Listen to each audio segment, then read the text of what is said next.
93.3 FM.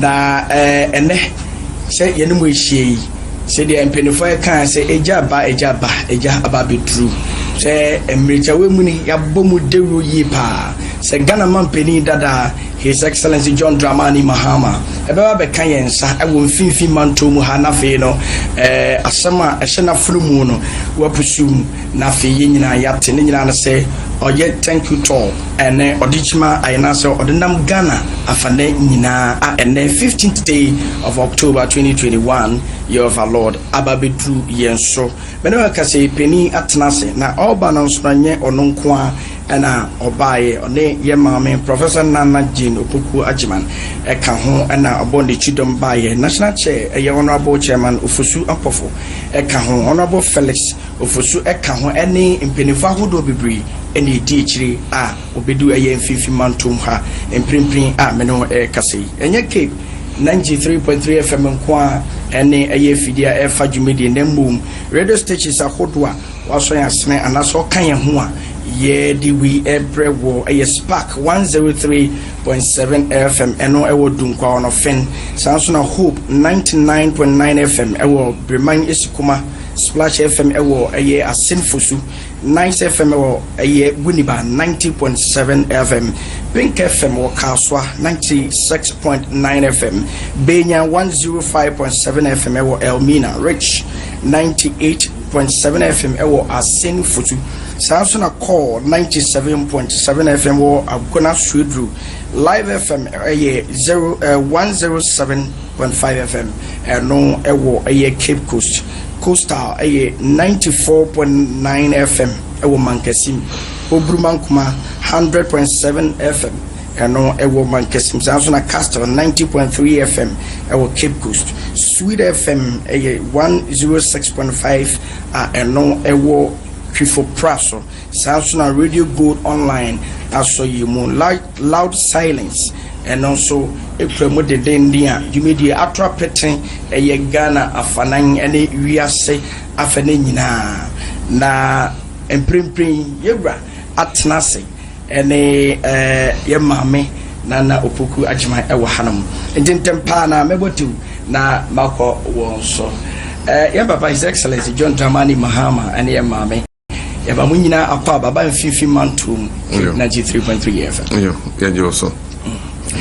Medasi na di men from ohene ana Kwame ana David. Me pacho ohene Kwame David. Ni na ebom. Ai wan bo ohene na ya na echidi dia.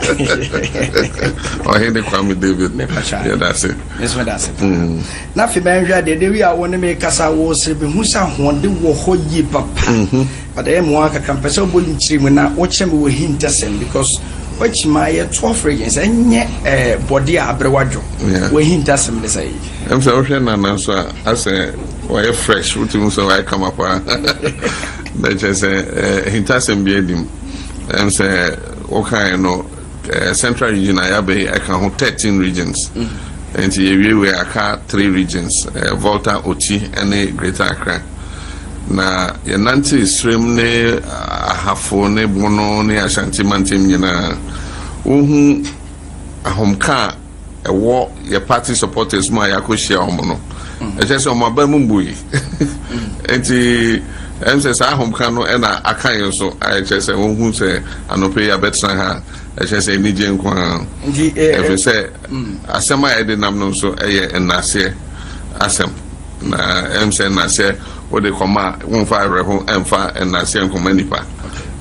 enti em say ahom kano and na no pay adware yensa no medasi ye pa da say okay ka say dom na amto abama wo ba won so na ahom keka na je say ahom keka na san so ma wan kasa na wan kasa no ahom den je say wo de mamia na me de ama ampa pacho ma yenkwe ne yenhwade ye enase akuntu anase to ya ye akui anase wonam sui enfifi mantum aso ye so no pese o che bibim kakra because me hu ne say ye 2020 abato na ye to ye enfifi mantum no wenni nkunim and the other internet na se ya wo de ma no aso ye so em say enase fata especially enfifi mantum because maybe election year and presidential and parliamentary. Okay.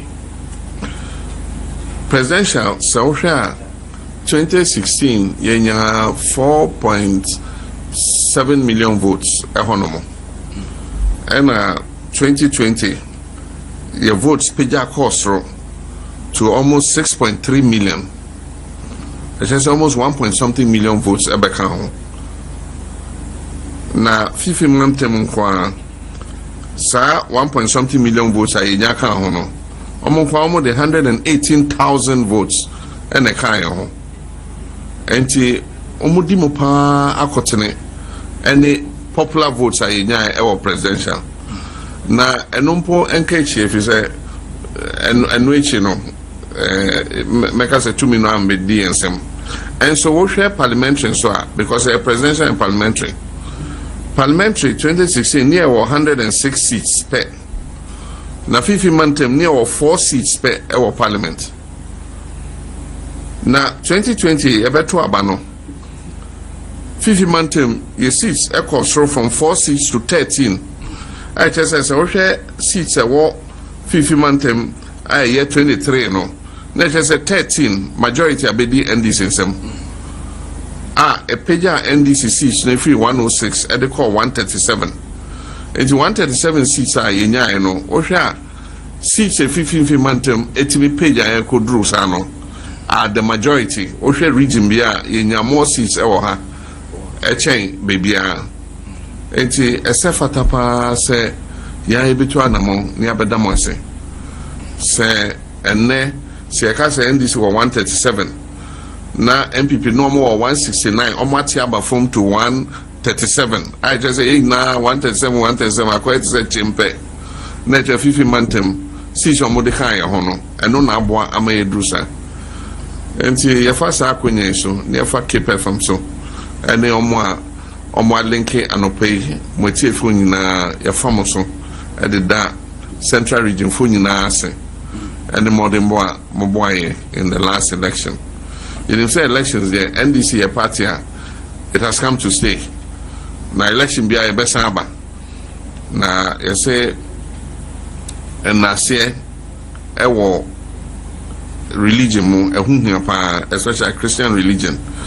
If you say Oshe nya yeka efa Jesus so abra akwatafo edu ekon ne ho osa omo yare na ba kope na san beda na se anka na se nya ade a ewo ye huhun krokromu ana se ye religion mo anka Jesus so mbusa se na enkono na aka no we ade no mo de nwa beda se o de se enti ade a ehuhia pa enti ya ba ya be china mo so Cape Coast yetimi nanti constituencies ni nyina enti ye china ha efa mo fidie so that central region for Nase and the modern mobile and 2020 elections are Yijinayano.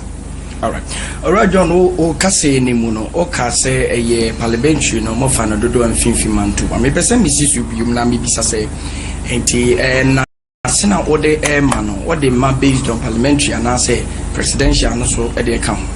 Presidential account. If you say mechanical, you call from 4 point something to 6 point something. Now, 50 mantem kwa 118,000. Now, she says 16 regions. Now, one region amount 118,000. Now, she say 4 point something. I could do 6 point something. No, 50 mantem ebomo or Mahama dempa edeka homa. And also presidential also. Yeah, obiase. And then Miss Major Cape Kusne, Domitinia, and Macassa, ya so nasty we pa. All right, now, Oko a praboina, or in a committee, name 5 months, ye niho, a person bisase, a probona or coin, how far, a cosing. A coye pa. Your statifi upper east, upper west, extreme, and about northern region, Savannah, and a northeast. HSA, Huina, Yukuye, and about. Bonomantem and the Bono East and a half for any Ashanti. Now, baby, I could be a na Kakra. If you say, it should be a about Ghana has a Saudi Kubua or Qua na HSA or supporters of Mabama Boo, HSA Maya better if you say, Omwendi Kuniminti. And so, what you say, but focus on me, I say morale very high. be a becobia. One say any Edin Kungo. Obeka to me now be sharing some, and so ye na in near console. And you may be a to sing a war yabatun. We share parliamentary election this year. Baby we break coalition centers. Na soldier for ejina ho near 2 near the day almost for say electoral officers to declare results near the day. And can just sign see anka make us say anka say break NDC na one majority of parliament. And so ye pay asumdwenti and you may be anko ye and so Ghana asumdwenti yeja amanaka ye de call parliament Supreme Court Supreme Court buatem. And you may pick also a Supreme Court case, Ning Nachi, almost bad to a verdict, say, resource in engineer. Yes, you pay Ghana Sumjenti, Yaja Amanaka. Your party reorganization near the other. And so the American say, and Kugo Mo, and Kunimu, and Nijo Mo, Arehu Mo, or Sawadin that say, a comma, Omo Boye. I was saying if I finish a Kojina polling station. I told the beer Yemu na original line say opposite to my also Nyabotre, no Jina Battle Crata, no 2 or 2 year, a beer numero Besamba, now or Besha or more kindly at the Nina, and can even bet me their coin any baby for. And so, party no one didn't Wakoto Abama na Yam Chin and Domas, and now just say I can Bonia for.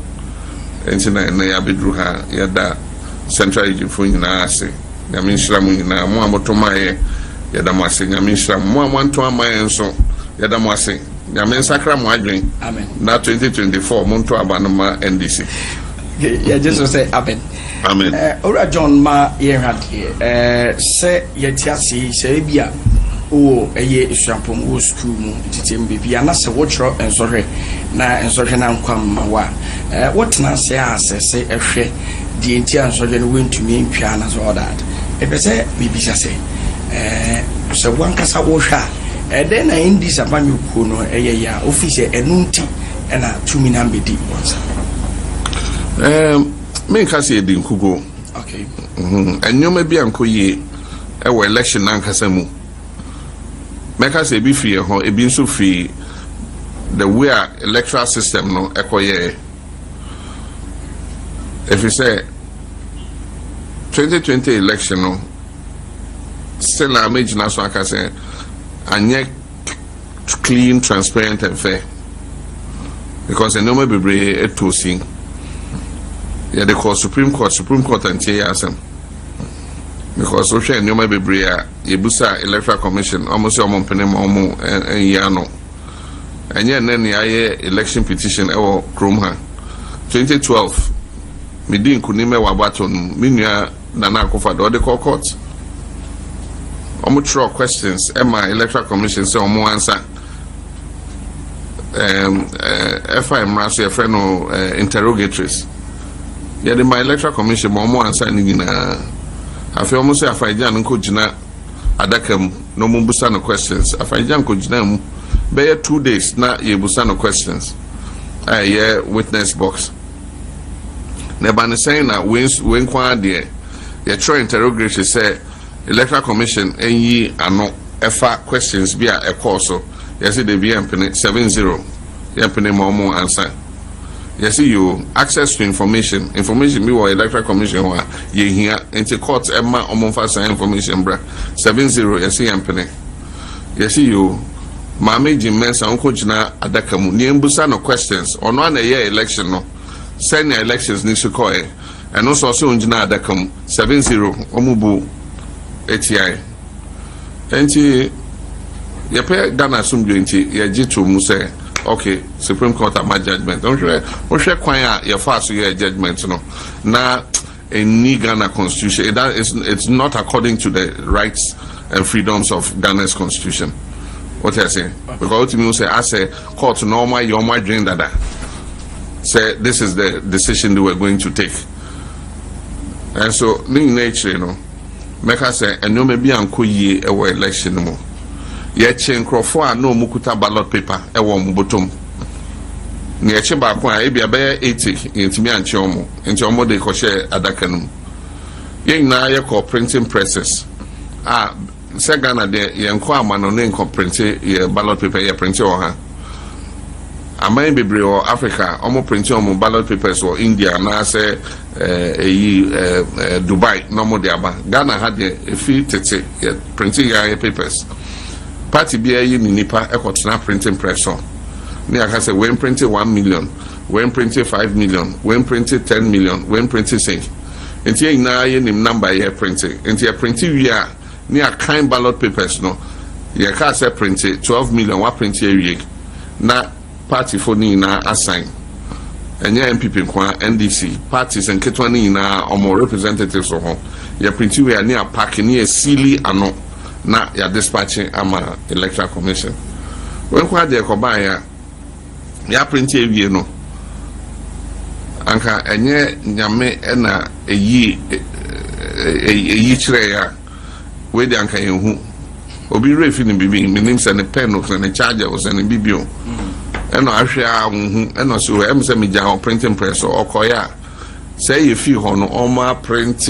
more than 1 million ballot papers like how into ko duro ho na ballot papers aye ho nyina ama ni abefa ko yenim into blow alarm electoral commission say by mistake we see that Ghana you who cases of fake ballot papers but we share ballot paper no now share ECD and out me say difference so but we ni almost printing you know the same and ECD no pepe omo ye chi omo so a fake ballot paper so omo bottom the same as EC ballot paper stamp a waitress obi anim say about to the yellow stamp ebe timetry e ko hwe yellow stamp and timetry easy stamp pepe and timetry enti when you na akoso enti make us say about no it's one of the worst we've had since 92 yehu Afaijan time oye EC commissioner yehu Charlotte say time oye EC commissioner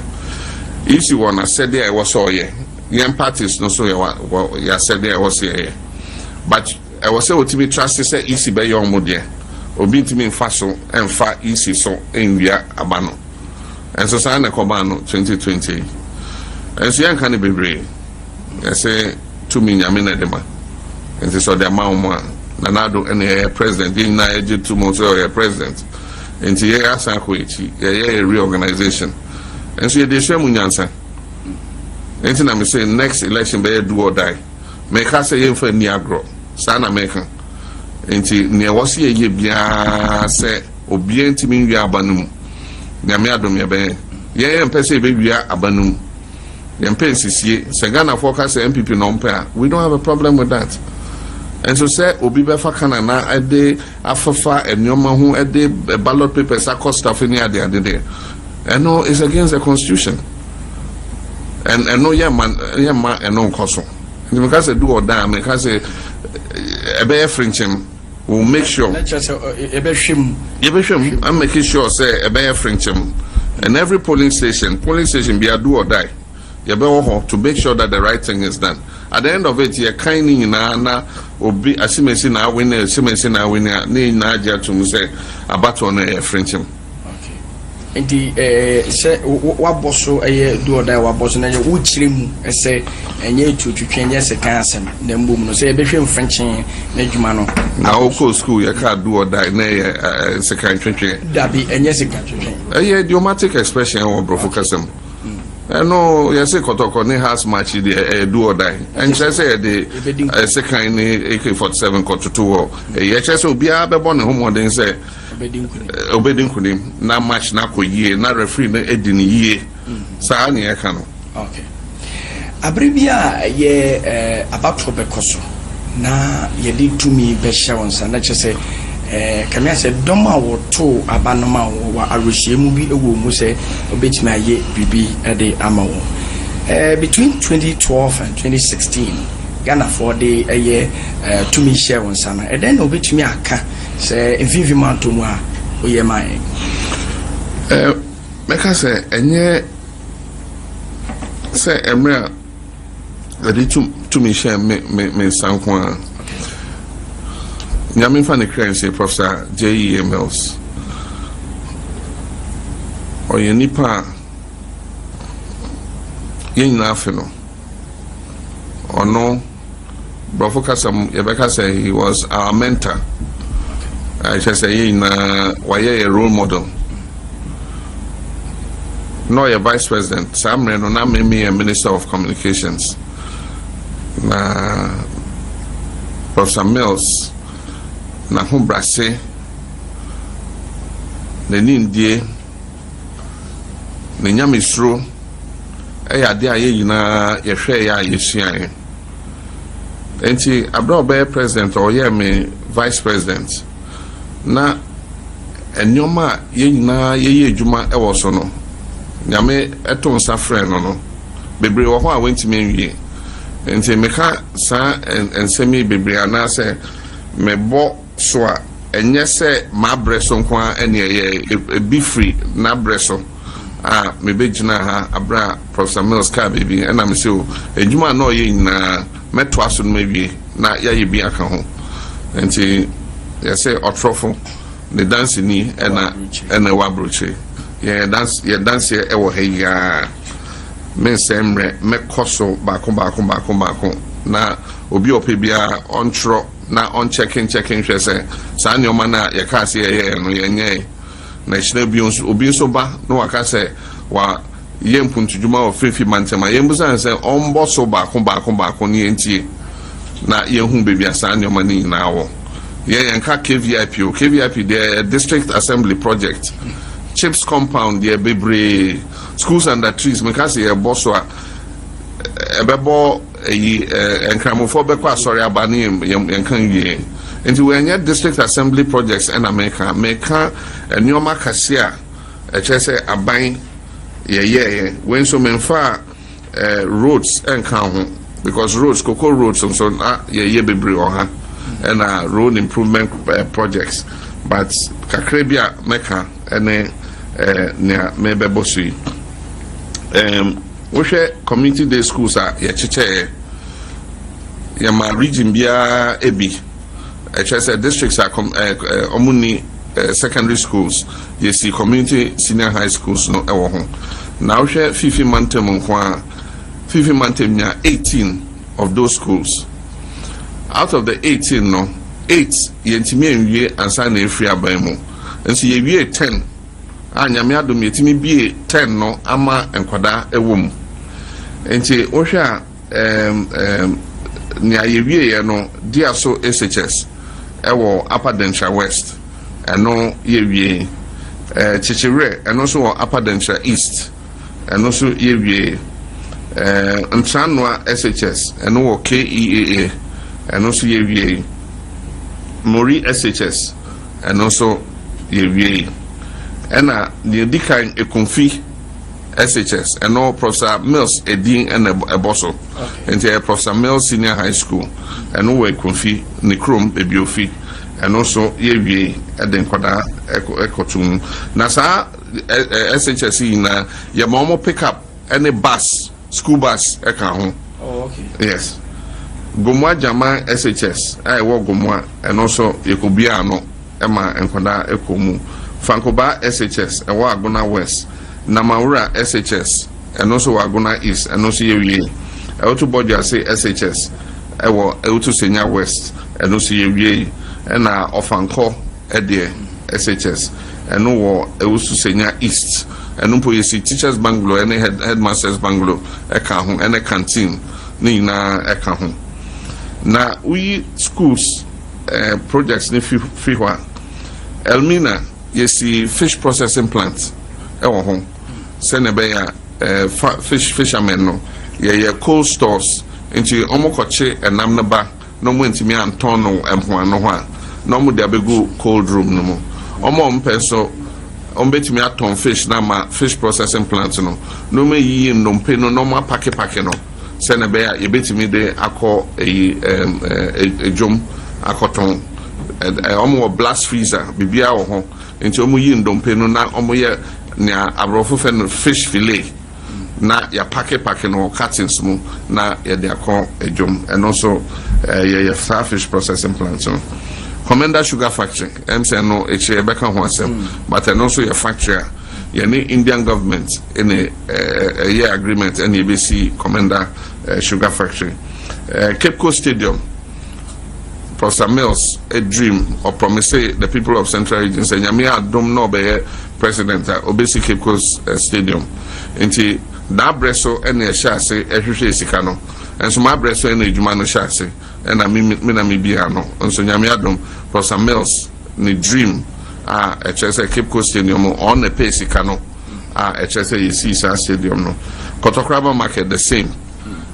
And also your promise on ma Kotokraba Edwadifo says Nyambia Yana Doma obesi Kotokraba market no for from Ampanso Nabreso China grants and Okunyai and so Ejumano Eshase Ewa Mabreso and Ye Mabreso and Amikobiano into Kotokraba market.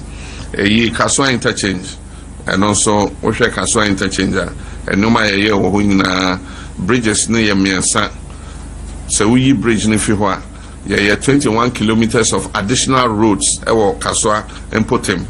That is linke Kaswa to Kumasi Kwano and then Ga East and sa districts sa area when Utu Senya area when 21 kilometers of roads. And you see Kaswa Polyclinic Kahon as part of the interchange. You see secondary schools Mieno Ekahon. And you have 20 communities clean drinking water. Nina Kaswa interchange project no. And you know because who we are say where the any board they do. Okay, say bridges no one. But we share community projects account. That is why you know Ophio said the price is higher than it was. Yeah, bridge between Amasama and Kaswa. Na bridge be ebu egum. Okoho ene ya new bridge over that river. Nina Kaswa interchange. And so if you don't know the scope of works, now Oko can say, oh, this is overpriced. And just say you don't even understand engineering. What you're saying, because engineering will share scope of works and sana will make a judgment about the value of a project. And so no, then asphalt overlay. I know the bebre Cape Coaster, asphaltic overlay. Now akwani bebre the asphalt ego so Emma Cape Coast roads no ebe kama. And your case goes from Elmina bridge na say what call Elmina Castle na bridge na ye buegum ye new bridge over Benya Lagoon no say ube free Elmina Chrome no etime drew Elmina Castle and now call for that new bridge there Mabreso and ye see Elmina Town roads so ye asphaltic overlay Swedru Town roads ye asphaltic overlay Winneba asphaltic overlay improving the roads within the cities. Central Regional Hospital and your friend teaching hospital, Central Region Cape Coast Teaching Hospital. Now Central Regional Hospital, you upgrading into teaching hospital and then make us say we train doctors in the hospital. Ni na prof dream no. And John Shase and I'm assuming better also. And if we have the Cape Coast Teaching Hospital and doctors to me training or home, I'm to me passing out of Cape Coast University, near NDC and at this Jumedia by no. You see polyclinics, a do our central region. Say Apomudia Sem ne health related matters, we will improve it. Into 10 polyclinics, because I say Gomwa da Rampon. And I'm a soccer ball form for the 10 polyclinics. Near to me, Nante and Cronina and far some bottom. Until I did the shortcutting, I was the Gomwa de Rampon. And I catch a DCs and say almost so they should do the remaining shortcuttings. Until you see 10 polyclinics, I'm gonna do aqua in your balcony. A Juma could be siansi in your balcony. Gomwa de Rampon, maybe I'm a day so ball from no in your balcony. I send a comfort enya baako esi sonkwa enya baako esikuma duakwa enso enya baako brewa yesi baako ho ekonfi na akwa yesi baako ho bimpon eja yesi baako ho ena gomu apotsen ena efa Kaswa interchange so yesi polyclinic ewo Kaswa into Kaswa polyclinic so beye 11 in addition to 10 na yesi Now water projects and so Winneba water project ye BMO so that Winneba benya more ensue Section Heman, you be a new water project, and a confi. Yeah, new water project. I say a survey a confi area because Emra ye water station, ye be a water station no. Naka distribution network no. Ye sanko parliament eko jisika ebeka ho. A distribution network no. Send a beya and crony bebre benya ensure. Enti confi ensure bebre a way confi area ho na Professor Mills abreso ene ma abreso ene ye. Enti enyo mani de ketwe bi na mabo. Okay. Me sure say bebre ho a send ya mekan no. Ye more district assembly projects and ho. Say I can say the schools under trees and the KVIPs in your man anka and for bebo sorry na in sorry free her and say major and all her and say ya dance dinny. But that's ye pa ebusan so egusa wo take Cape 93.3 FM yene ye ewura Ghana mampeni dada John Dramani Mahama twetwen komo live for timenim eka be matintin gram a me hu bi papa no fa bruta ene na twetwen enkomo na afei so no enya Cape 93.3 FM kwa ana ye fa ayedwumedi radio stations ahodo ena fa Spark FM 103.7 FM ewo dunkwa Sansuna Hope 99.9 FM ewo Breman Eshukuma Sansuna Splash FM ewo Singfusu Nice FM ewo Winiba 90.7 FM Pink FM ewo Kaswa 96.9 FM Benya 105.7 FM ewo Elmina Sansuna Rich FM 98.7 FM ewo Asingfusu Core FM 97.7 FM ewo Agona Swedru Live FM 107.5 FM Cape Coast and a Costa FM ewo Mankesim 94.9 FM Obrumankuma 100.7 FM ewo Mankesim Castle FM 90.3 and also ewo Cape Coast Sweet FM 106.5 FM Trifi Praso Radio Gold online a krimu and loud silence a krimu and enye asem ketwa kra ewo hanam enti eguso enje bia maybe phone lines at the amount na watch me afraid obetumi ye the phone lines to also obetumi attest to message abana ya kenkan at the amount Ghana mampeni dada John Dramani Mahama basansuma ba osu evium na mi bisa yen kasanfa commander sugar factory kakra and say what penso ana obeye edisi ho edema ye commander ni omani nyina na mbom no wo opponent ye aban woto so sesei what the sombo airball say which factory si no one fa ye raw material bia amfin so ho no mo a ade potentia ye sitwe be ye produce no bi eni ho eno huntina up to now onfa omonsan kan no we no uhunu ne say yo say no credit baako na oka no credit boa eno me pie wo ha ye free aban mu ye de entro na e de akatakata nipa ni say na esitie enso na nyesa emprempi no yetimi ehya ase aka se ye pese ye project bi obenhunu yakoje bosan na ase ye pege sika na ye dia aye raw material enti wo de ma ekuafo na wo se ekuafo no produce this mekai soya bean first time a soya bean eba ha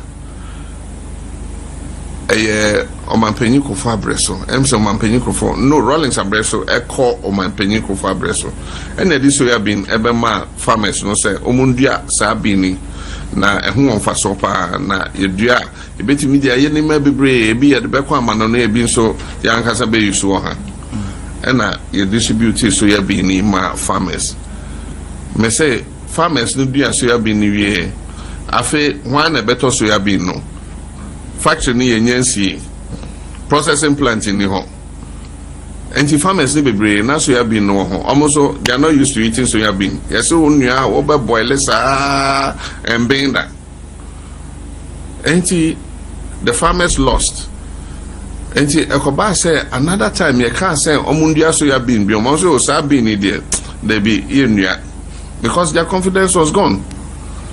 Enti Indian government say o ya bebo amo no importe esichire Abraham me won abamu ni importe esichire $200 and something million, almost $300 million worth of sugar every year. And they say, you bet me see factory ni ankasa you produces sugar ni bi. Send be ya you bet say forex dollars na you dey call amanone eco crash sugar eba no. And they say, look, you ain't mistake. And the first thing, won't see factory ni see home. Ni who's a factory no home. Na you see factory ni wia na ya pebbles ya no near the ama farmers no. Na farmers na produce sugar cane no to the factory. Into when your factory na eden na aka raw material. Say factory ni dey sorry enko bibia. Enti phase 1 of the project any factory no any see here. And phase 2 government of India may another $24 million for sugar cultivation and outgrowers. If you are buying this government buy, you know, say your government's thing in your friend exam facility and share your priorities. Omo buy almost sugar in your priority. Until $20-something million, the Indian government say apply for this for sugarcane raw materials. No more apply. And so they left it. Into factory needs now. Okay, say me Jimmy, my basic factory, I won't make provision for raw material. I'm not that foolish. Me economics, I was say from. What did I say?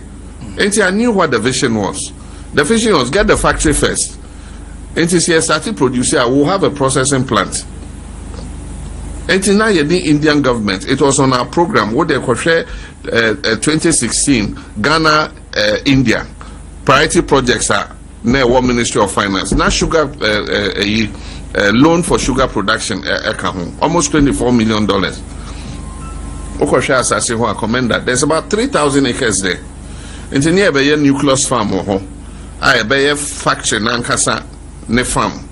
Na sikana akano yenya outgrowers all over sa area ho. Obi obedua sugarcane bia near to sugarcane ne free no ho. We'll give them the planting material. If you say ohwe ye sugarcane na yedua no ye fian. Ensi onu no so wom. Enti omo hybrid sugarcane na ankede be ma farmers no modua. And no so say who sugarcane back when it say wow was a chess and show no dosum. And sugarcane no be doing factory no better a warm. And part of it was capital. Send a bear factory bet me a talk sugarcane free outgrowers no. By they forgot about the second part. Because Commander Sugar Factory no, it was in two parts, the plants and the sugarcane growing. On by they forgot about it.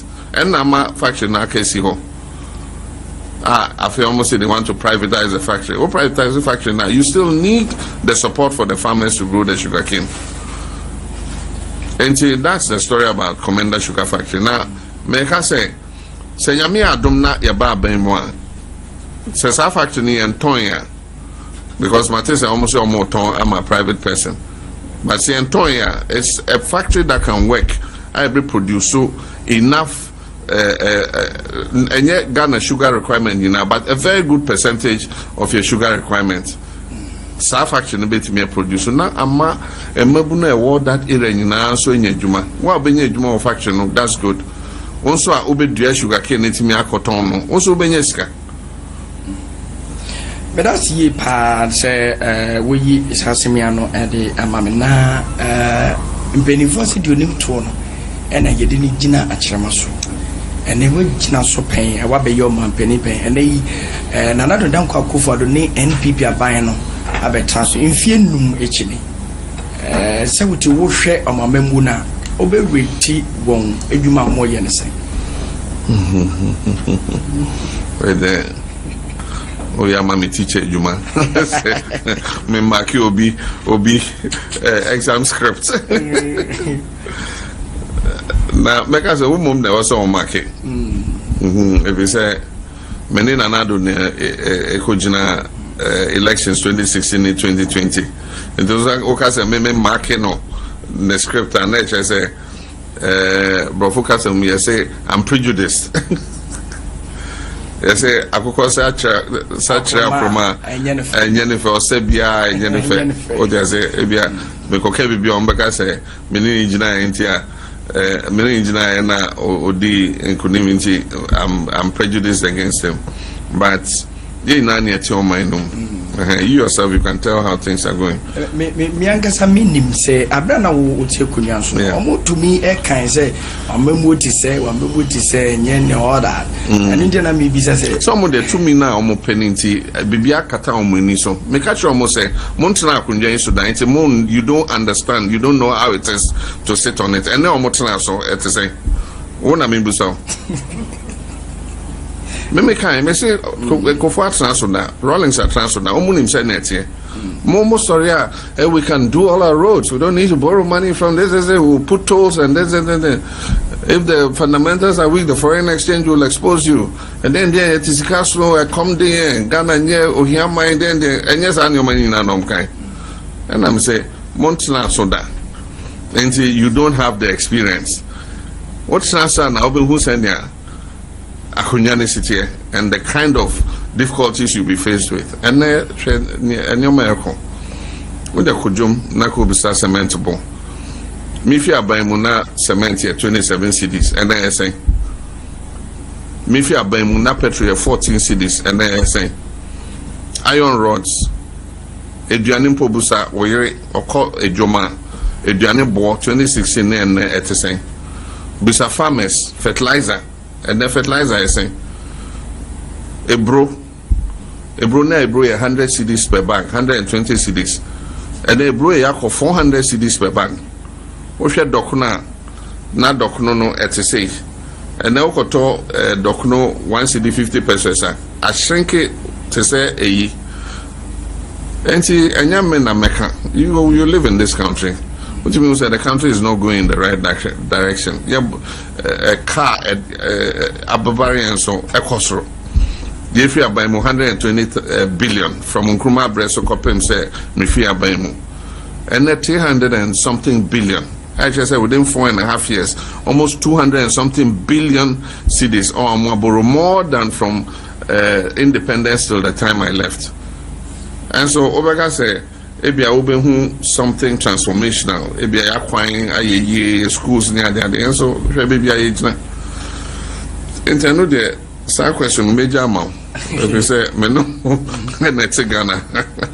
Ejende na ye be ka say o ka say mo ka say a car fiti nanamo preso be pem wa penso be 120 billion.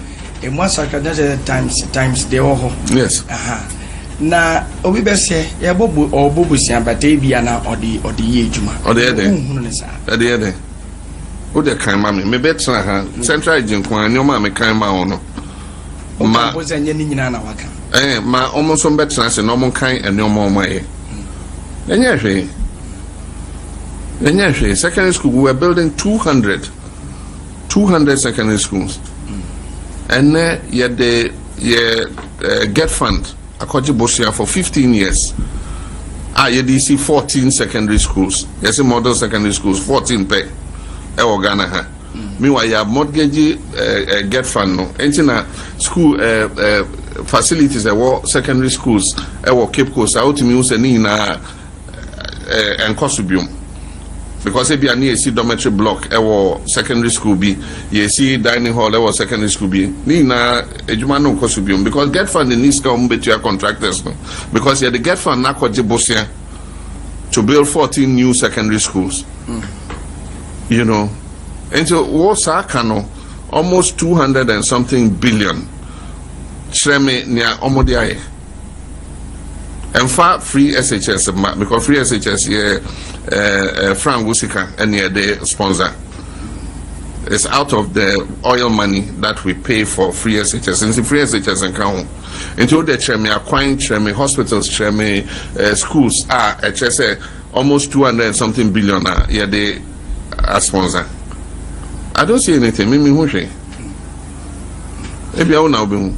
That question me did say we here no or down better say no more me here no ma here but you my yen call a NDC amanyu coding na yen hwa dey ka if 2020 about na ankoba say too many be share. But can never ask a question. No, the next time I MPP ni be babet sign. Catch some fan list. Okay. Non-share 200 and something billion in 4 years. So much, you know, at the end of then we'll all understand because yebusa omutimi yano. Mature that to me could enti me bisa na me bisa say yinwura NDC amayuku num ekaka na nhade free say 2020 about tona ya 2 year na nkunimdi ana say 2 minam bedimunse sesi ano mo reorganization ho boa etese ekosu ye pa we anka your party executives they bet me at but I'll do my best. If we say Supreme Court, a court case, no, I'm say my boy, your chairman, for example, for Abaso, and your general secretary, and your functional executives for you now. If you a court case, no, and I'm saying, okay, me and Transi, you start a reorganization and preparation towards 2024. In Tiampanso, a free summary, no, almost every week you took coin. Either see a co-region and I see a retreat. Yeah, major retreat, our whole Volta region. Into a fair, your party opinion for from regions in Mumbai, Volta region. Yeah, reports now a free region or any so beyond some region and regional retreats. I'm say regions in our central region, Poma Yomu retreat away. Aka Ashanti any eastern na HSOMU regional retreats no umu na ye say ye be regional outreach enti ye mpanyin fo no ewo headquarters obia beko omefi headquarters obia be free nkran na yakọ regions na yakoye outreaches no in preparation for Nyame Adoma special delegates conference at the end of the year. Yeah, I say bit me at the end of the year, but it depends on resources near the intensity. They send me by end of the year, at least early next year. You better say special delegates conference. So I know yeah, J reports no from regional retreats na yeah share near course of 2020 na yeah share strategy yeah they call 2024. Apart from that, you better share your policies and your ekaka humbium. Na constitutional reforms and so say be what was a yes answer constitution na ya beshe because old constitution I say President Rawlings is the founder of the party and Nyame Emfani Krensi President Rawlings said ni hubium and you may be what constitution na was here na the role of council of elders nesa nyamani na and also say Nyame Adoma sa special delegates conference and ebeshe sa nyamani na ye via na say juma na kansa starting juma no efa branches especially branches title because every polling station a branch na was here 9-member executive wo ho na ohwa nearby and said towards the last election no just before the election a few months to the election electoral commission created new branches in Toko region Bakwa you created 1,000-something new branches and there was someone say political parties no are the stakeholders in the elections and some branches now were created and we must create an executive there, we must create a machinery there to be able to look after the polling station. This is also training now a few months to election. Now, Yankas Ashanti say, what the 1,500 new branches are going to come on. Now, say you hold the branch elections in all those branches. It affects your party organization. I say party organization, you're predictable. You say your branch executives are and it creates problems for us. And right now, you have a started branch reorganization. And my hope is that you're in train. When it's getting to 2024, now Electoral Commission said we're creating another 10,000 new branches. I know any idea I so. What do I say? When they said they might create some additional constituencies, but if you create additional constituencies, it must not lead to new branches. The point is, on person will keep the number of people voting in every polling station below a certain number. But I will say a year in term so that the parties know that these are the branches that exist. So that you bet me hold the branch elections for home near to see your branch executives near who say ballot box we be see her na nipa me no on ballot box na say. And those are the things we're working on. A very constituency elections na regional, then from there national, and then after that we prepare for 2024. And you know, sir, we started it already, and we're working quite hard. And in America, say about party executives ambassador. When it's not executives, so they are also doing very well. And see, constituency executives, about my ambassador. All right. You Gusuna ya Kyle say I keep 93.3 FM and which live.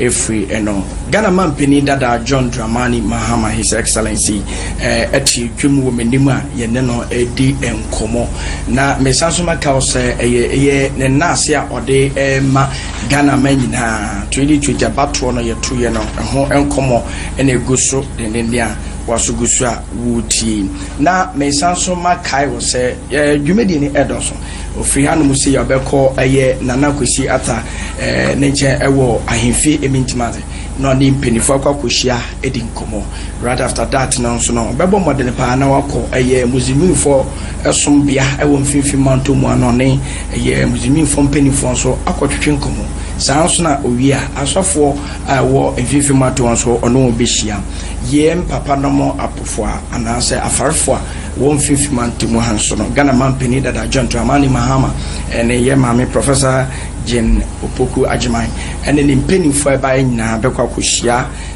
won no ne atwetwe nkomo na fin so no party members wo mfimfi manto mu nyina so no bekwa kohia CNC na fi ye de nkomo twetwe atwaso ediama na meka wo say Spark FM fan the live sound so I hope Splash FM, Nice FM, Pink FM, Benya FM, Rich FM, Call FM, Live FM, Coastal FM, Obrumankuma FM, Castle FM, Sweet FM and Afe and Radio Good Online and Loud Silence Radio Pekene Live wasuguswa wuti Ghana man penny dada John Dramani Mahama masama ba wenchen ebium o my Ghana aye twin prim katashye ene proye ni dwuri mere yempa awo omem waye omampeni dade ede na wo kan awo ho katashye ne proye eno na broni be friend corruption corruption no hwa ade a was say okun etia na obomodin a eto ase enye say ade a e will continue ebe koso a say ebe ha oman no if you say resources ana photo a aban je eni sika aban ede be ye mpunto anaza aban ede be ye na ade na obi eyibi anase obi ede kanana kwan so agisese kenebi ade ahyene bottom na ono ade aye ne huye na jese enyoma nka ebeye ama oman ni nyina anase community ni nyina na jese akodi nipa ba konsem nti ade a ewo se okoso ekon enye ekon a edafom nti aban bia ebebe bia ekon a ewo se omanpanyin no ede empanyinfo no edikan na omudi kan na chese amafo ni na edi ekire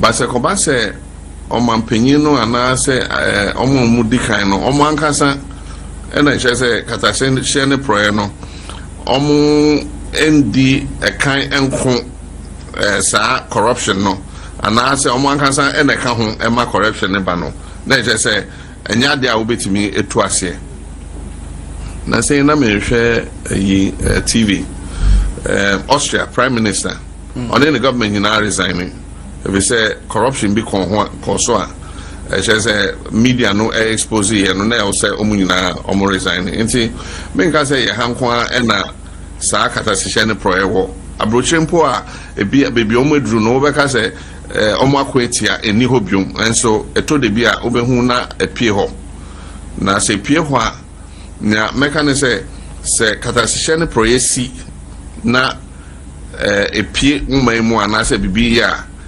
senya obe I don't know how to say how you react anase ekwan obe faso akon anamo obetum efasa no eno enehia enti menka se nanado abaimu anase aban foforo ebebe bia corruption ensi ebesi but ejina senya leadership no ebe treat sa corruption no enu na here okay na koba se omanpanyin anase aban no BBC efa omunipa ho na omo set up clearing agency na say your friends institutions aban enjuma ye si ho say omo kon efa katasise ne proye omunye investigation no omo atwe sa nipa na so na wan kasa aban eso aye ho na waka say we onye hwe munja no we onye hwe na munja no na ache say what create clearing system ama sankrofo no na se koyesa obi so ebe ya obeka say ene meso me ya yen ntwe maso enti obehu na edereko sa enti na say president say oh ya to ni din be breaking promise ken then so one factor in agent account Ghana for friend clearing agent because obi ekoye katasisha na prayer na say corruption is involved in corruption on agazaka say ohwiensi yen info twese ekoto embassy ewo Norway obi dan yekoto dan no 3.something million dollars na obi adane ne ho ebeton amaga na by $12 million internet say almost $8 million ko obi botom asem no ko by president so hwenim enti omunja yen to dan mpo biom enom koton dan foforo bi enompo dan a yes value no ye be $4 billion something be 7.something million dollars enti san yo mani na ejina wa wudi kan no me wo abay moment I said there was no corruption. There was corruption, but look at how we dealt with it. National Service, ghost names, almost 70,000 a year, and almost 30,000 ghost names come home. Yeah, Pam nipa be 100 and something, and yeah, did 30 something could court. A year, Jida. Me and I'm a set commission of inquiry. Elvis Afri and a youth and I'm say they should set up a ministerial inquiry to look into Jida. Yeshua Jida Mweno Muhun say and you may be atosin. The Jida reports, I commissioned the Jida reports, and you'll be on a commission here. And no emne me who say Katashi Sheni Proye Air Koso. Mia me yonko madamfo na saying on health grounds Nanako Fadwe you know. But there was some Jida report no and no Emma de minua banko menen na na wo parliament ye didn't go jina court em ye de no call ekotumu e won sawam na say na akofado apade no on health grounds but I'm saying say nia o ye efa katashene proye and if you name all the things they did Sir Ford car asemi it went to charge there was nothing. And so MPP for judge them and afford expedition the man a bribe. One a day Ford car. What they command bribe president now they are commanding embassy of Burkina Faso. What they bribe by money pass, what they brandy Panankaza. You could have driven the car into Ghana and said, oh, President, may they crack a bro. Wako present my ambassador. Say, oh, this is a present me pe Ghana Mampenya Sente me desire for the air mao fakomano. Na embassy no e de abe present officially to Jubilee ya throw bibia and made it part of the pool. Na security for ne yusu sakano. And so say ye de bibi be barrel na yakasa we corrupted na yakasa wakoje Ford Rancher $40,000 Ford Rancher bribe. They say Messi Hotel or Dubai. Makachro mo say MPP for Yanko Dubai. Na your hotel no Yanko J. Nienton Hotel no Nienfo sika na Ghana. Ebesi ne. DKM. Yes, mene lodina there. And then mo na mo wa ban mu. DKM mo ka che one na DKM yene there.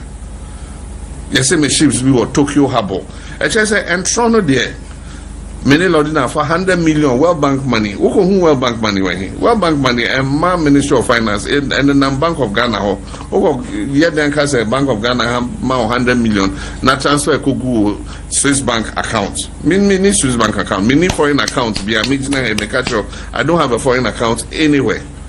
My account is in ADB and Zenith Bank and Guaranteed Trust Bank. 3 banks. If you want to investigate me, investigate those banks. My money is all there. And so science Trono Omudia, I'm running a family and friends government.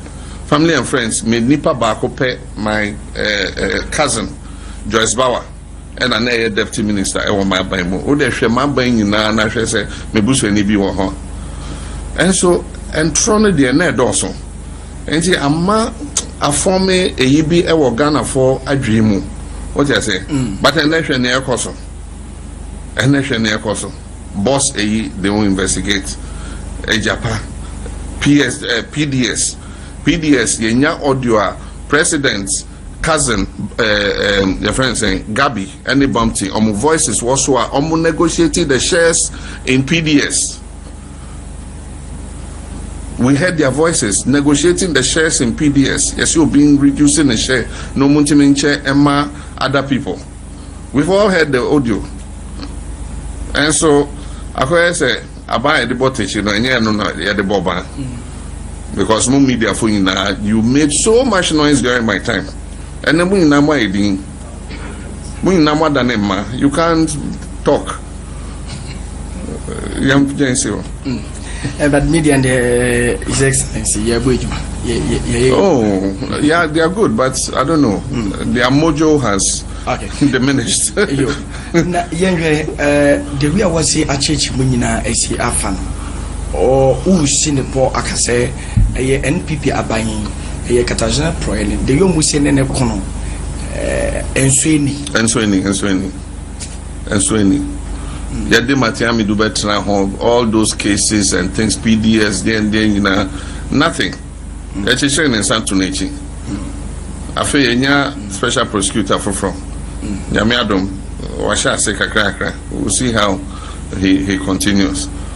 But what cases are excavator cases? Excavators chichi and crofo excavators are parking. Na ebiaira ebesin we don't know where those excavators are. We don't know where those excavators are. We in the there are other cases. Galamsey Nipa oye Juma ewo president ase ewo Jubilee House. You are filming no or Jessica. You are call reporter my special prosecutor. No my entire call reporter my CID so. And then you go to me who say it's the whole government is involved in hiding corruption, no. And so much man they swinging. As far corruption they swinging crack. Economy so what can say NPP are buying economy on besumu no and shed that enkoyi kra and I think ye can so kan ekoso and yes stable. Obet me abo in chemu kakra.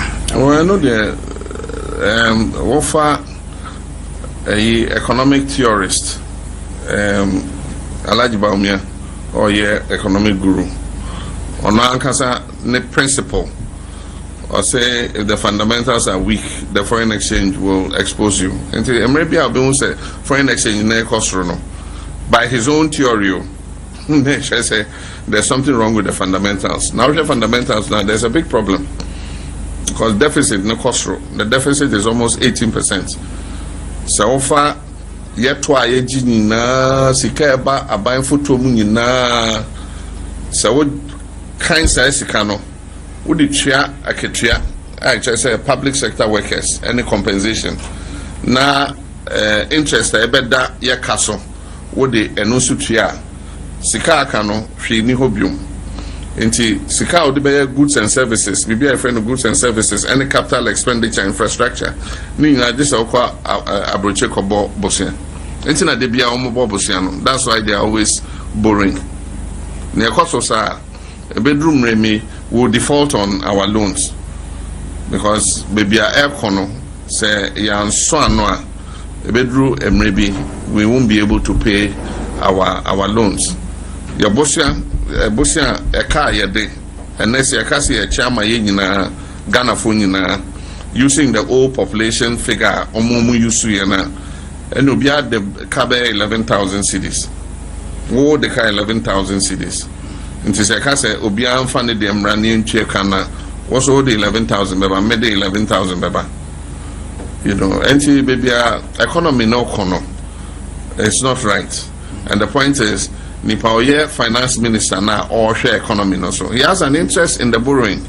because the company data bank and a year broker for Bosia Ghana Bejibia on your commission also.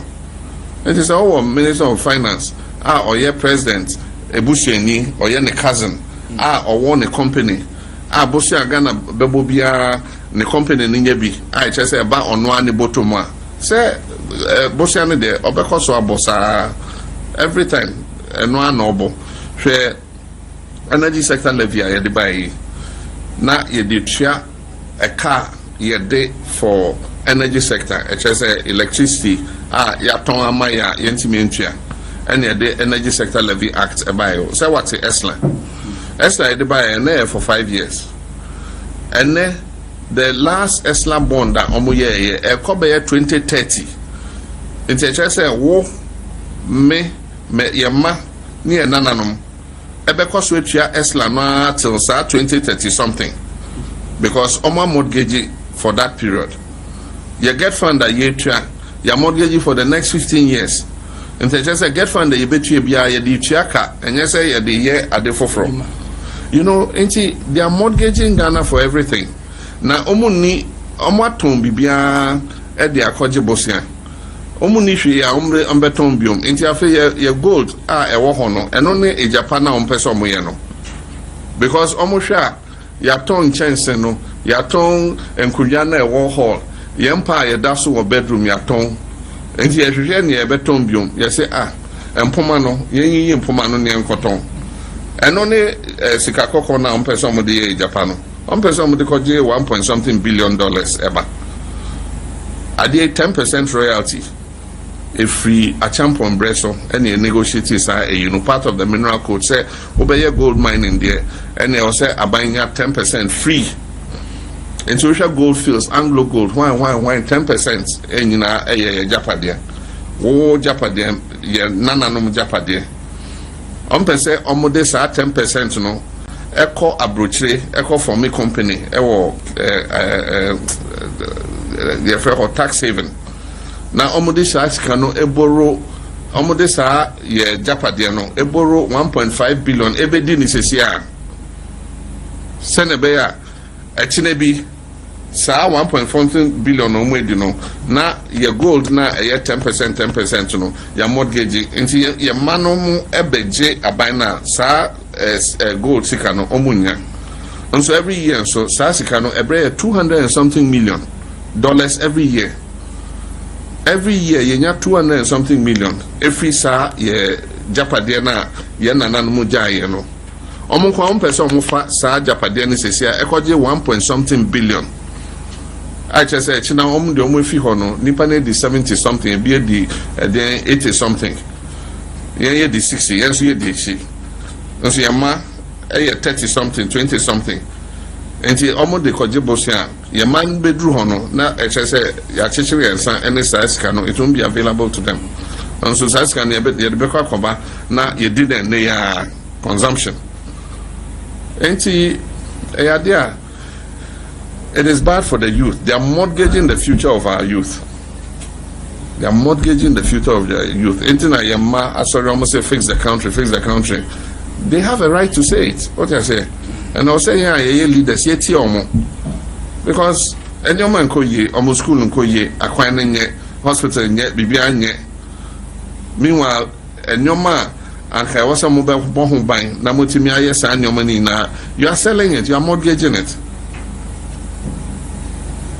And Mimaka said, your man call ye, and yeah, leaders, no, I will say, yes, sorry, now yet, and Quadano so. Because the future is about them. Now say you can mortgage your future. Now a drum so now a car about 300 and something billion. That be now betray ye. Yet baby fino maybe a car ye kono esa. Ebinu we nim yes ye we tree. But your mano they have the next 50 years, 60 years to live in this country. Now wakobo kakese at almost do pay and pay. Omunchi and ye my and some better be entry.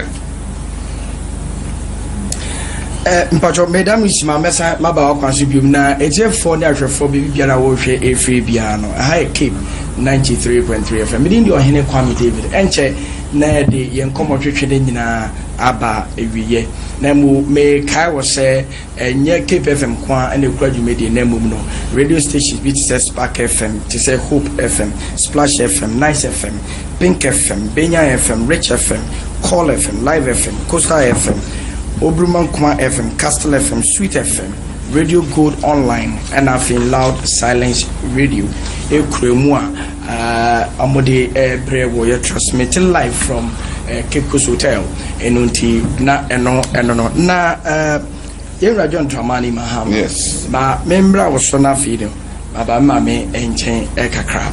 Yanhwa about 2 year e course e 2020 mu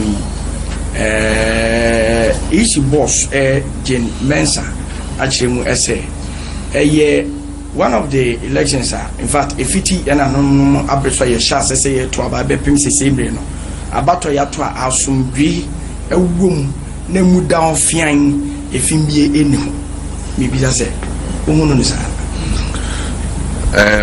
I'm saying we at say we school we student too now what settle questions now our answer what there once a year one answer and our market what there into what settle questions what answer and our market that's the only way I can explain it because election are for the first time in Ghana in the electoral process nipa watri nipa watri you say it was the most peaceful. How can it be the most peaceful? Yenya election and nipa watri have died in the electoral process. And I know the marking scheme now also question no share questions no any marks or the mine. Elections are for the first time easy ballot papers leaky. You easy ballot papers ya to be a gun rim a big kuta one ya chibi a be wakamu. This is the first election I mean who's I jam bresso and see that.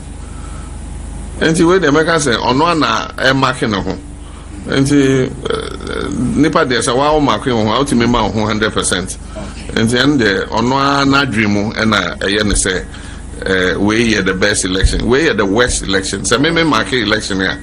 I'll give it F. It's the worst election. And that's my member, yeah, Mammy, Professor Nana Jane Opoku, Ajama, and Chain. I'm the end is a banjo puno. Okay. I'm on the Adrian Chibi at the Ama Electra a year commission about a year reforms. Like I say, every season, I'm going to share that and Cassam. But let me be say, and this I'm on your puno. I can't mention more fast, so I'm very responding to this. Edikai say changes be ababa electoral commission SSECO changes be bre abaye electoral system num if we say chase no e bia say ye beka ya e be unse na edintro nti ukwa house me de na no poko agima ye so odin wom na wakwa akoto aba oni so batiti no obi foforo nso aba so me nso so me de saa nti wan hwa na obi de odin akwa akoto eno so saa changes ya na ye afi ye konya card a shase na color no cry black and white edu baby color no koye colored and san afi ko du baby cry de biometric system no buy into bon staff emri bia e beto aba be wi no obi a hwe review ye kan review ye nka cancel e hwa che se hwade no ye na hwe de ko ye na tinemu na hwe de anko ye nso na eno nso ye hoye de ebe ya ye kwa koto aba bi wa na ohawo ye nya ye no eso ate ana nusumpo ye fi ho nti azano ma otsinyen afibia was adwenkyereba na me yakoto no ya atsintinim nti dama na hesu ya ba yebodu na oba ndam na se ndc fo watena ho na wa hyehye adwende aha no wanko ye nti henso ye na adwenyi was a cry also 1000 ko ipac onye agency of the EC or an arm of the EC why the school BBSC was a come headmaster also one kon share matron one farman headmaster no dodge no so come matron no nti ahyase no po no won peda woje oye dama on kire de e wodo po a ezibete ye bikor oye dama o kire de ahyase po de eretane bikor nenwa odmo ma asomdwe mba then so ndis wo ye boko wo so dama no wanje wansa won fala tanambra ni anka de yazekama wo ipac carof isi oso na isi awo no daji de hihya wo meetings hu de agenda ne yebeyendam ntenzi ayenzi yazeko wan fa mboye mbe nanso nyon hwan kote na ode enyi hwan kasa on pressful ode damasemi ohia hwan mejezi de awara enyimere kase ayo hene Kwame David e wo copy nte wo copy wo so akankan ehu wo programs achirechire nkrofum ma ho so wa atase dama na ye mpanyimfo so okrom ha ye wo hena hemfo okrom ha ye wo hena so mpanyimfo okrom ha ye wo opinion leaders ye wo nkrankro so wa aye nyina so na sabi ye to aba ye nyima okro ye wankoyi na ye kire hena adwun onye bone sanya dama adwunkire na nche obesinde ye kire uzin aye hu ndo no so no nzeme bi ankoyi wo ho nsaze no motenyin sesi abebe yedun odo bia hundam document no no tase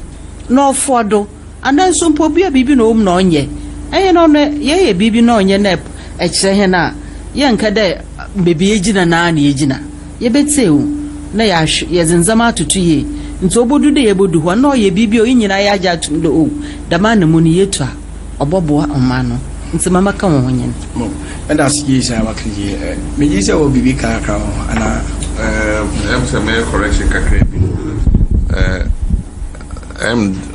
mama hwe say me fantin beba there me kasan me ka completed SHS me kan tranwa SHS wo KE say ono yenwie and so near ye enyamem enti enye entranwa enti entranwa yenwie enti and also edru baby so yenti mi enwie ansa na efia ban mu enti akania aban eja ato ho no I say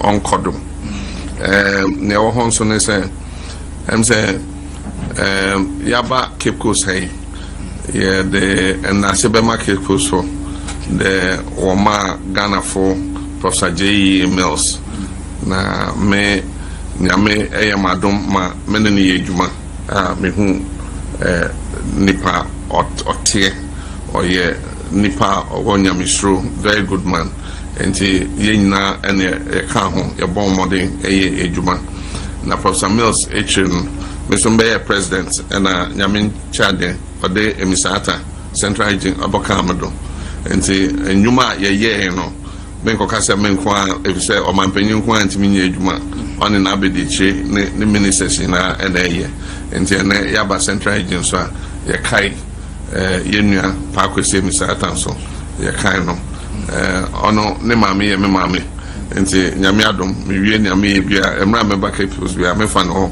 ekochia no enti efi ye wie ye bibia ye be fa ho asra no enti mama ye ba wai minim de otie radio de agi ye radio da ansa na wo be ma ye last words no ye national chairman ma ND Samanyu no honorable chairman Ofosu Ampofo e wa ha no enti ye be ma anojo akabibi kakra ansa na ya ba beje yen last words na fi okay yeah di sorry so na abra obi na me kai wo say yeah live WoezorTV XYZ and official other TV stations yeah there na official Spark FM 103.7 ewo Duncan of Fins Sound of Hope 99.9 FM ewo Breman Esukuma Splash FM ewo Sinfosu and Nice FM ewo Winneba 90.7 FM Pink FM ewo Kaswa 96.9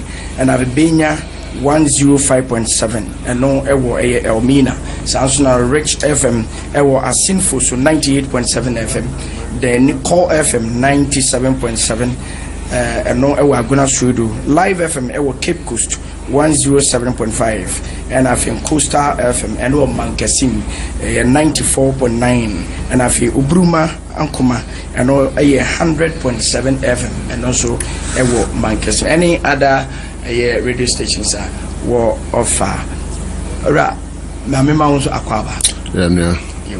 Yana Yara Pesokra and Santa Cribia Edema a you am say Namaka President Mahama some more kind of not say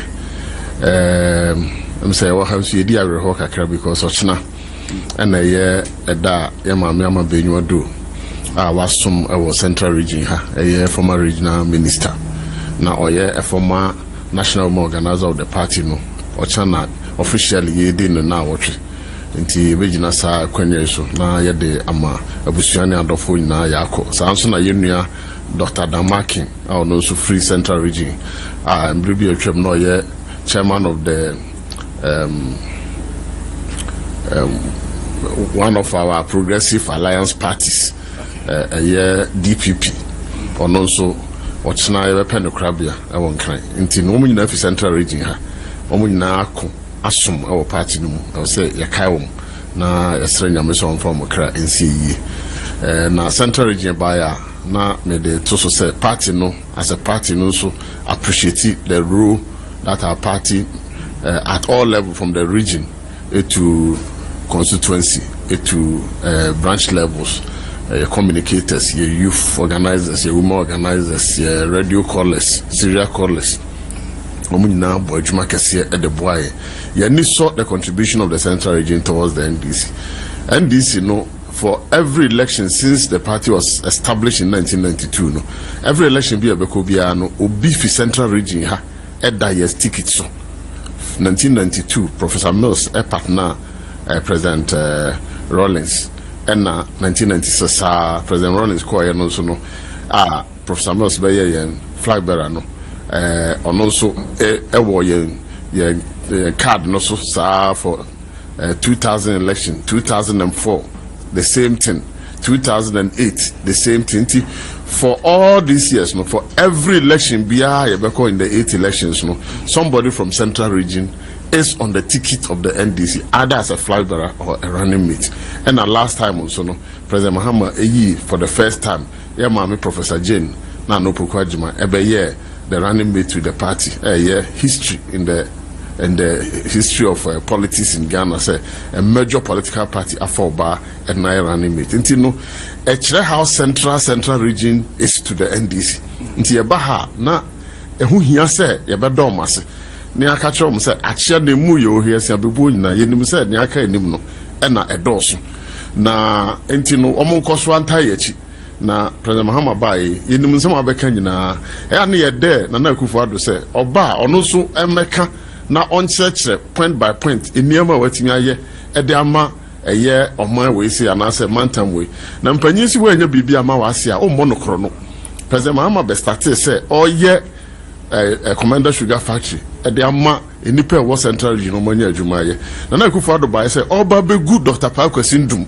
ofi central region ha we be bank na spread across the whole country baby obefa bia obehu GN group and GN bank everywhere across the country samina na me hu sane adan no ehihye wiram na ese na me wira ho no bisa me say enti anya be ma central region for is it what you are supposed to do for them because one entrepreneur in the person of Dr. Pakwasi Ndum had created opportunity for people across the length and breadth of this country. Dr. Baumiandi Krum, ye call a friend said Narelugu, where the regional capital for Northeast, you know. Apart from group in Ndum Bank, you know, any cooperative bank be or honum. They don't even have any commercial bank or honum. And we're going until the workers were complaining. So that is the state in which our country finds itself. But it's not simple. If I can say, Minka Bakopentwa, a year, Emame, Jane, friends, and Poo, and I'm a referee. Jim Mensa, Ninsam of Bekai. Just says, I would trust in our Jan will be said. Does she have conscience? This is one election, about 8 constituencies are in court. It has never happened. Both the MPP and NDC are in court, challenging the Electoral Commission.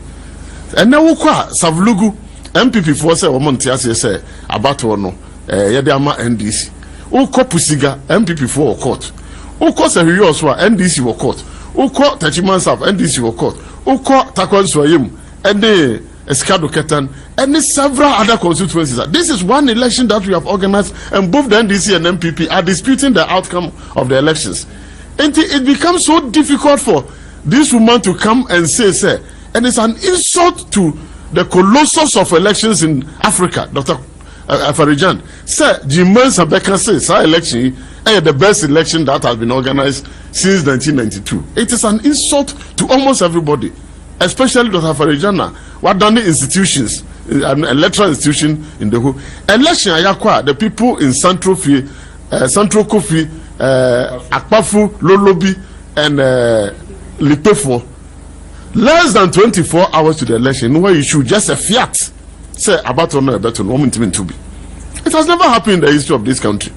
I know they don't have a representative in parliament. Meanwhile, no more Twaba for presidential elections. Into what is she telling us? Enti Mijidi say the NDC will respond appropriately to Jimensa. Na yan kanche Ghana for you say Tetiasoya no yan suye hubiu. Enti what happened in 2020 elections? No, we are not going to allow that to happen. Enti electoral reforms proposed as na idea bano. Ya appealing to the international community, traditional authorities, religious leaders. The Electoral Commission ought to take it very serious, because we are referee. You referee in a match that is played by teams.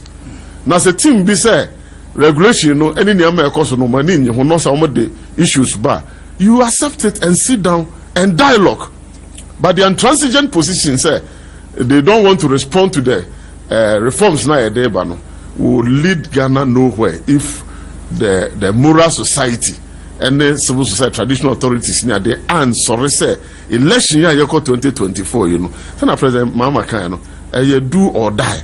And do or die means that everything that ought to be done to ensure that there is sanctity, there is transparency, there is orderliness. We are not electoral process. We are not going to compromise on anything. We want to salute the people of Central Region. We want to thank you for your support, and we believe that 2024 we still can count on you for a resounding victory for the NDC. If say nearby development ever, and then people are throwing their hands in despair because Ghana is no more working. But they should remember that NDC will come again and Ghana will start working again. Thank you very much. All right, that's ye pa na Penny say Penny Ghana say anyone Yera, His Excellency John Dramani Mahama. Ebe mind the last words na afi yedi jumedi no nina yedi esihan. Yo, ohene Kwame David na dawase. Say komo ya twetwe anopai adia esoni na mafasa kwenye so na wetie fo nyina omomutie ene Central Region fo nyina yade endase ebe mamu nyina se mujina yechi abatwe mu ebe na trade amponyam koma pon ase se yeto aba asumdwemu a bibia ekoyi obi opie eto aba maye yadamase ma mokujina santene mu wiemu aje krata to maye yadamase ma manto amaye so nyame nka mo ho nyame sakra mo adwen se ne be 2024 yesaba mu betie asempa yadeba o hwe ya manifesto, the people's manifesto yadeba 2020 no enwa na akoye the bible a echese si edi echire ankasa akochiremu ene enwoma yefemu anka yebetimi adane no enti meka say MPP for mom ferry omon hwe ya manifesto mu enwoma bebre ekoso sesi a ni na answers no say yebetimi aso ano ni na wo ya manifesto mu enti omon hwe me so omo afa Bank of Ghana say Bank of Ghana emboa ento gold o hwe ya manifesto mu ni na ewo ho efa galamsey ho there was solution to galamsey and you may be brave or they will get the solutions to what is happening. Young Kase train 2025 Asani Aba Sana and Yoma was a yeah and Tibia on person on the 5 year manifesto bia Omushemuna Omunfa na Omon Emma and Yoma and Dani Organa. yɛda mo ase yɛnso yɛda so paa sɛ wobaeɛ abusua aha ɛna mpanimfoɔ ɛsɛ de dae kɔsi a ɛne pitim mmerɛ ɛnni afa menim sɛ messages bebree aba a wɔrebɔ Ghana man panin dada John Dramani Mahama ɛne ne mpanimfoɔ ɛbaeɛ aba so paa wɔgye ɛyɛ ne nsɛm a waka nyinaa atom yɛasɔ mu paa na ɛberɛ gye yɛntumi nkenkan ne nyinaa momfa ɛnkyɛ yɛ meka wo sɛ medin no ɛde ɔhene Kwame David Cape 93.3 FM na ɛnyɛ yɛn nko so ɛda yɛfa dwumadie na mmom no Spark FM Hope FM Splash FM Nice FM Pink FM Benya FM Rich FM Call FM Live FM Castle FM Obruman Kuma FM ɛna afei Sweet FM Radio Gold Online ɛna Loud Silence Radio ɛfa dwumadie nyinaa ɛnti no na neɛ yɛde ne nyinaa ɛsi ha wante yɛn ka bi mu a ene yakra